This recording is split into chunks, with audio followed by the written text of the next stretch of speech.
Hello and welcome to our lesson on additive and multiplicative reasoning. We're actually going to start with an example here, and then hopefully I'll be able to distinguish between the two types of reasoning for you. So let's suppose there's a puppy that weighed 20 pounds when he visited the vet in January, and then he weighed 40 pounds when he visited the vet again in August. If I asked you how much heavier was the puppy in August, I think that you could see there are two ways to try and answer that question. So let's just organize this here. What we're saying is that in January the puppy weighs 20 pounds, and then he goes back to the vet in August, and in August the puppy weighs 40 pounds. So if I'm asking you how much heavier he is, my guess is that your first instinct is to say, well, the dog's 20 pounds or the puppy's 20 pounds heavier. Because if I just added 20 pounds to the 20 pounds I started with, then I get to that 40 pounds that I ended with. So we could say that he's 20 pounds heavier. But there's another connection between the two numbers. Instead of looking for what would I add to 20 to get to 40, what would you multiply by the 20 by in order to get to the 40? If I start with 20 pounds, and then instead of adding 20 pounds, I multiplied by 2, then 20 times 2 is still going to get me a 40-pound ending weight in August.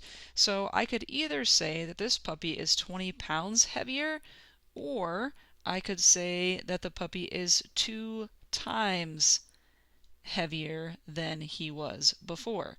And so both are perfectly acceptable ways to think about how much heavier the puppy is, but they're definitely different types of reasoning.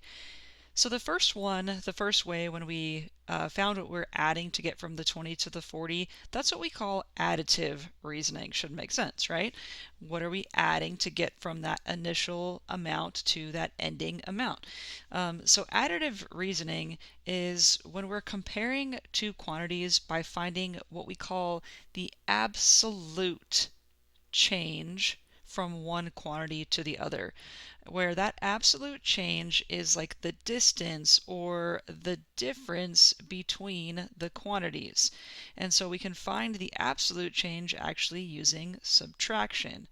And so additive reasoning, again, is what are we adding to get from our initial amount to our ending amount? And that amount we're going to call the absolute change. So the absolute change is 20 pounds. That's additive reasoning.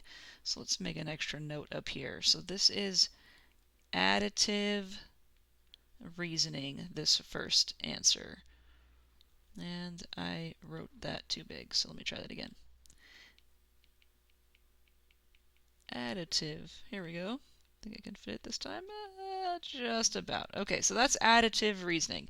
And again, that absolute change of 20 pounds, we can find, I stuck it in there because it's easy enough to see that I'm taking 20 and adding 20 to get to 40. But if they were less familiar numbers, I can take my ending amount of 40 and subtract my initial amount of 20 and see that absolute change of 20 pounds. Okay?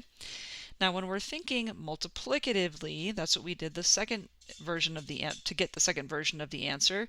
Is what am I multiplying my initial amount by to get to my final amount?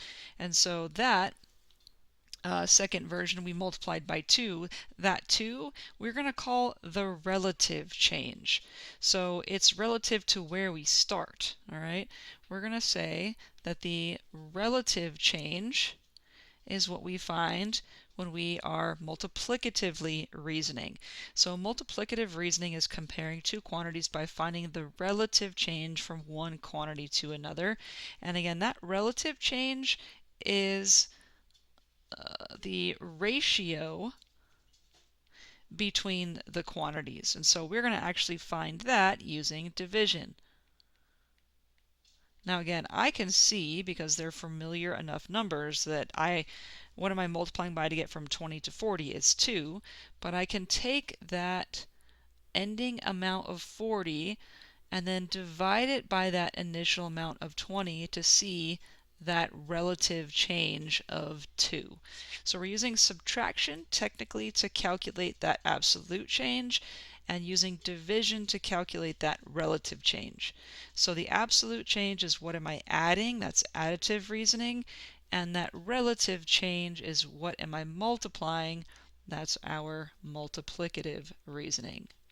Multiplicative reasoning. Okay, so two ways to think about that particular problem. And maybe I should not highlight this the same color so that I can distinguish. Sorry, my OCD is setting it here. That's the relative change. Okay, so again, additive is what are we adding? That amount that we add we call the absolute change, and technically we can work backwards to calculate it using subtraction. Multiplicative reasoning is what are we multiplying by, and that number we multiply by we call the relative change, and technically we can work backwards to calculate it using division. Okay, now let's take the puppy problem just a little bit further, because when we're in context, both types of reasoning are going to be important. They're going to be valuable, and the different context is going to tell you whether one of the methods is appropriate for thinking, both are appropriate. So it's important for us to be able to distinguish ourselves and understand how we're thinking of things, because when we start teaching this in the classroom, whether we want it to or not, our types of thinking and ways of thinking will directly transfer to our students. So as a math student, it's going to be beneficial for you to be aware of your own thinking. Again, are you thinking additively? Are you thinking multiplicatively? Is it appropriate to use multiplicative or additive reasoning, or both? And so let's take a look at a few more examples. Again, let's extend this puppy problem. So my puppy, it's not just a puppy anymore, this is my puppy now. Okay, he weighed 20 pounds when he visited the vet in January, and again he weighed 40 pounds when he visited in August. So same scenario, he starts at 20, he ends at 40. But now suppose that you have a dog. Your dog weighed 80 pounds when he visited the vet in January, and then 100 pounds when he visited in August. Now the question is, which dog grew more? Well, I would say that answer depends on how we are reasoning. So let's make a little chart here to try to organize all of this information. I got my puppy, and then we also have your dog, and trying to draw a straight line. Good luck.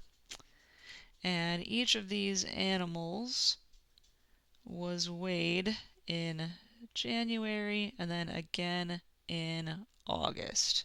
Okay, so my puppy started at 20 pounds and then ended at 40 pounds, and then your dog started at 80 pounds and then ended at 100 pounds. Okay, so now we've got all of our information organized there, and this is just my way of organizing this. You could have just made a list or however works for you. But how do we determine which dog grew more? Well, let's think about it additively. So additively speaking, I'm going to actually add to my table here, because why not? I started it, I can continue this. If we're looking at the absolute change, or additively reasoning here. Now I'm making my table too big. Sorry, this is my OCD again. You'll just have to deal with that for 1 second. Or a little longer. Okay, so the absolute change, again, if I'm additively reasoning here, they seem to have grown by the same amount, right? I can add 20 to get from here to here, and I can add 20 to get from 80 to 100. So the absolute change is 20 pounds for both dogs. Right? So technically they've both gained 20 pounds. So if I said which one grew more, it's kind of a vague question, but if you're additively reasoning here, you might say they grew by the same amount. They both grew by 20 pounds. Now, if we wanted to find the relative change, again, let me just extend my table here. The relative change is what am I multiplying by? So the relative change, do I have enough colors?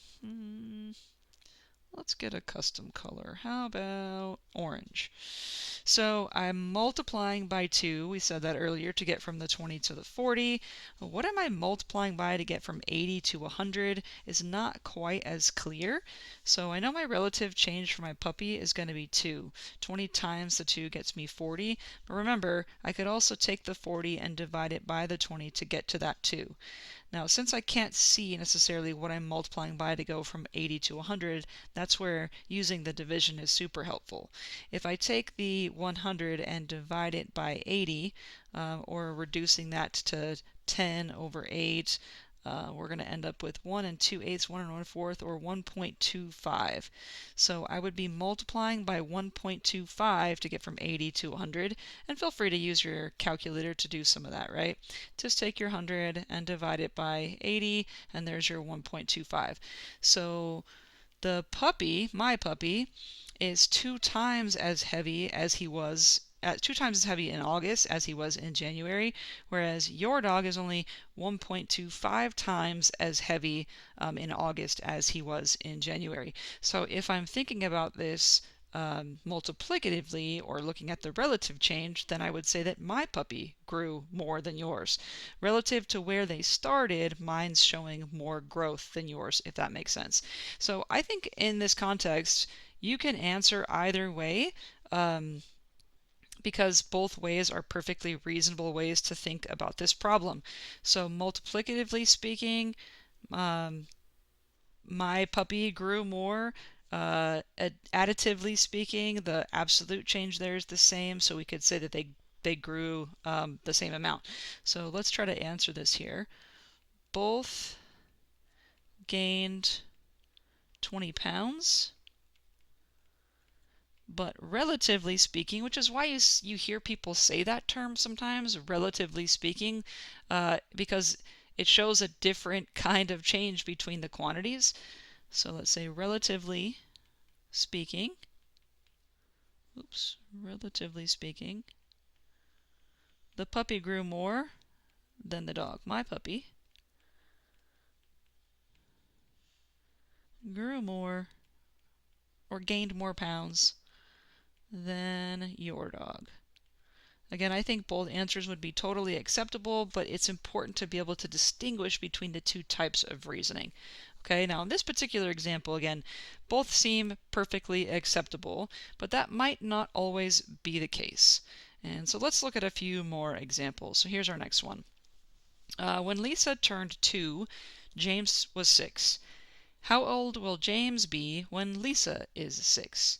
And is this an additive, multiplicative scenario, or both? Are both possible, like with the puppy scenario? So again, I'm going to make a little chart here. I just really like to make a chart. Let's make Lisa in this column, and let's put James in this column. I know that when Lisa turned 2, that James was 6. And then we have, well, I guess I'll stay with red here. We have to figure out how old James is going to be when Lisa is 6. So when Lisa is 6, how old is James going to be? That's going to be the thing that we're looking for here. So is this an additive, multiplicative situation, or is it possibly both, like with the puppy? So let's go with the multiplicative first. I can see that if I multiplied by 3 here, that 2 times the 3 would get me 6. So I would say at this point in time, James is 3 times as old as Lisa. If I continued that multiplicative reasoning and took the 6 multiplied by 3, that would imply that James is 18 years old. But would that make sense? Well, if James is 6 when Lisa is 2, there's 4 years between them, and as each year goes, they're going to be gaining the same amount in their age. And so that's what's happening from here to here, right? When Lisa goes from 2 years old to 6 years old, 4 years have passed. And here, from 6 to 18, 12 years have passed. And that's not how age works or time works. So multiplicative reasoning doesn't really make sense for this particular problem. Okay, so multiplicative is a no-go. Let me just do a new table here with Lisa again and James, and say again, when Lisa is 2, James is 6. When Lisa is 6, how old is James going to be? If I look at this additively, I know that I'm adding 4 to get from 2 to 6. So I should be adding 4 again, which would make James 10 years old. Again, where 4 years have passed here, 4 years again should be passing here. So this is an additive situation. Okay, this is additive. Multiplicative does not make sense. This is additive. And when Lisa is 6, James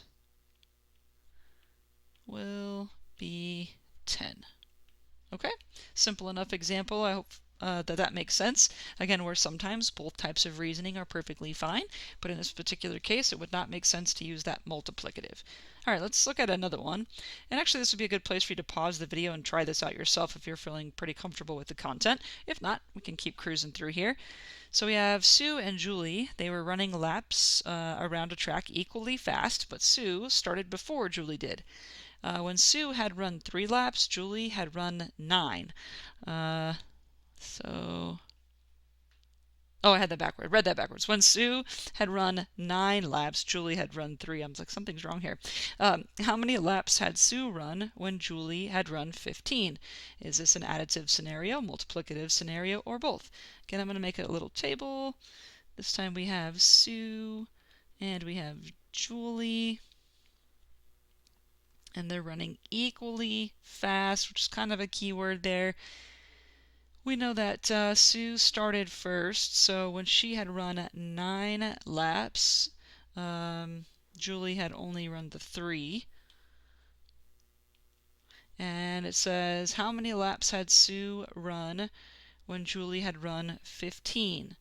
So when she's got 15, how many are we looking at here? Okay, so Sue and Julie.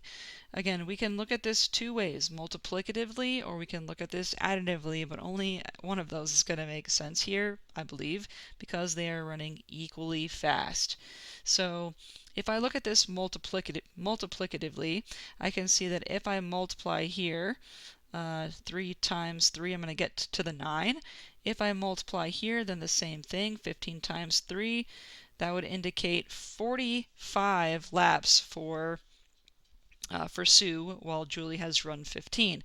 But remember, they're running equally fast, so it doesn't really make sense. I know that at this point in time, Sue has run 3 times as many laps as Julie, but since they're running equally fast, if Julie runs 12 laps, then Sue should only be running 12, or should be running the same exact 12 laps because they're going at the same speed. So again, this doesn't really make sense. So this not reasonable. I guess I should have put that note on the other one too. Reasonable. Whereas it will make more sense when we look at it this way. So again, Sue and Julie. If we go 9, 3, 15, and what's happening here? When I compare Sue and Julie, Sue's got the head start. She's got a 6-lap head start. So to go from here to here, I can add 6. And because they're running at equal speeds, again, Sue is going to be 6 laps ahead of Julie. Oh, I put Jule here. I can't spell. I can, but sometimes, thinking and writing and talking and recording a video all at the same time, not so much. Okay, sorry. She's going to be 6 laps ahead every single time because they're running at the same speed. So if I add that 6 to 15, then Sue should have run 21 laps. So again, we're going to say this is additive. This is additive. And when Julie has run 15 laps, getting sloppy here, sorry,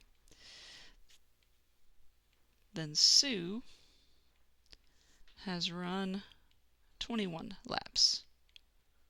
Okay, and one more just to, again, make sure that we're clear on, do they both work, does one or the other work, and so on. So in this last example, it says that a toy car is built using one body, 4 wheels, and 2 headlights.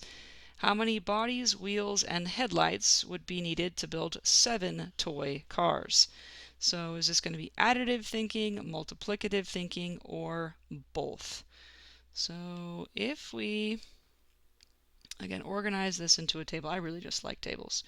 If I organize this into a table, I know that one of my toy cars is going to take, let's see, it's going to take a body for a body of the car, it's going to take wheels, and it's going to take headlights. Okay, so one car takes one body, it takes 4 wheels, it takes 2 headlights, and then we're trying to figure out how many bodies, wheels, and headlights we're going to need for 7 cars. Okay, so for 7 cars, I know to go from 1 to 7, I'm adding 6. So if I want to make 6 more cars, do I just have 6 more bodies and 6 more wheels and 6 more headlights? So would 6 bodies, 10 wheels, and 8 headlights be correct? Well, the 6 bodies ends up, oops, sorry, plus 6 would be 7. Big giant eraser, not helpful. I can add, I promise. 1 plus 6 would be 7. So 7 bodies actually works, but 10 wheels isn't going to be enough for those 7 cars, and neither is 8 headlights, because each one of them is going to have 2 headlights. Each one of them is going to have 4 wheels. So we can see in this example that the additive option that we took the last 2 problems not going to work here. This is going to be a multiplicative problem. So we're going to have to, from here to here, multiply by 7. Again, multiply by 7 to say we need 7 bodies, and multiply by 7 to make 28 wheels, and multiply by 7 to say we need 14 headlights. So there's going to be 7 bodies, 24 wheels, and 14 headlights to make all 7 of those toy cars. 7 bodies. Oh, I guess I should answer the whole thing. So again, this is multiplicative.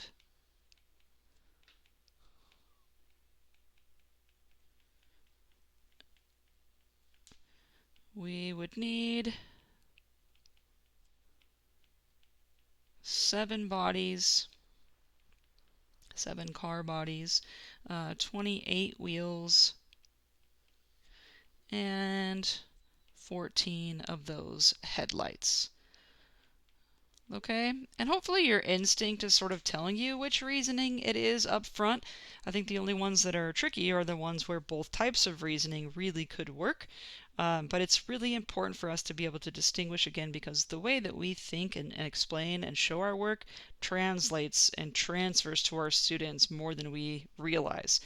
So hopefully this lesson helped to clarify the 2 types of reasoning for you. You've got some problems to work on in your assignment, so give it a shot. And as always, if you need some extra help, then just reach out. Until next time, take care.